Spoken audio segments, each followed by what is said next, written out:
Now we're gonna mainly focus on typography styles.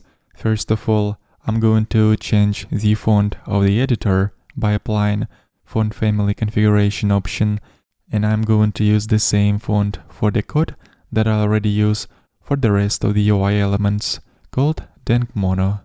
Let's also increase the size of the font. I'll set it to 14 pixels, and sometimes if certain fonts support it, it may combine several characters into one character. And to enable this feature, I'm going to set font ligatures option to true.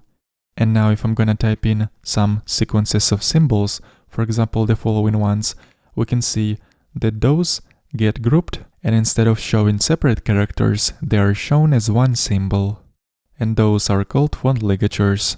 Next one, I usually prefer to make line height bigger. Let's use 2.5 for the line height option, and after saving the changes we can see the result. The line height has become much bigger. And by applying the next configuration block called token color customizations, I'm basically making the font inside comments to be italic. Let's check it out. I will put some comment in here. And we're saying that the font is indeed italic. And those are all configuration options that I wanted to apply when it comes to typography.